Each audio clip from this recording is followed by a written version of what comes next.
Assalamualaikum dan hai. Kali ini cikgu teruskan lagi dengan penerangan mengenai bab 7 biologi tingkatan 4 KSSM iaitu respirasi sel. Video ini cikgu akan fokuskan kepada fermentasi asid laktik. Apa yang dimaksudkan dengan fermentasi asid laktik?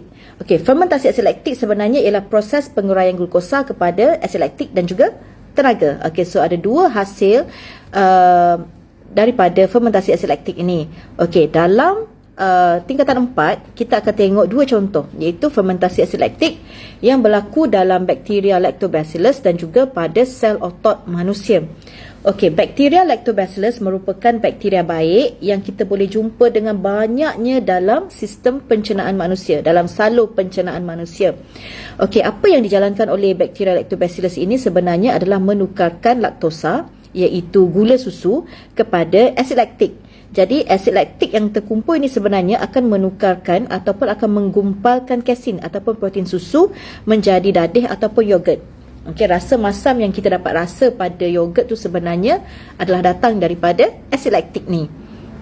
Okey, sekarang kita tengok pula fermentasi asid laktik yang berlaku dalam sel otot manusia.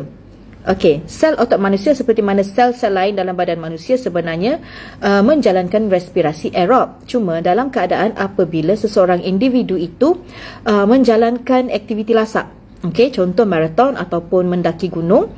Pada masa tu, kadar penggunaan oksigen adalah melebihi kadar oksigen yang dibekalkan oleh sistem peredaran darah. Jadi, pada masa tu individu itu dikatakan sedang berada dalam keadaan hutang oksigen. Okey, hutang oksigen kerana kadar penggunaan melebihi kadar yang dibekalkan. Jadi sepanjang berada dalam keadaan hutang oksigen, sel otot manusia akan menjalankan fermentasi asid laktik. Okey, jadi maksudnya sepanjang tu banyaklah asid laktik yang terhasil. Jadi asid laktik yang terhasil ini akan berkumpul dan pada satu kepekatan yang tertentu, kepekatan asid laktik ni dia akan menyebabkan kelesuan ataupun kekejangan otot.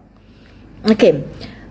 Katakan setelah aktiviti lasak itu berhenti, kadar pengambilan oksigen akan melebihilah berbanding dengan kadar penggunaan oksigen. Sebab apa? Sebab aktiviti lasak itu sudah berhenti. Jadi pada masa ini, oksigen berlebihan yang diambil tu, yang kita sedut masa sedut nafas itu, masa tarik nafas itu, akan mengoksidakan asid laktik kepada karbon dioksida, air dan tenaga.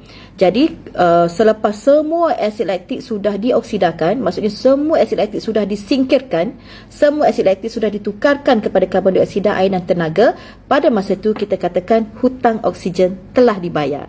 Okey, itu saja penerangan mengenai fermentasi asid laktik.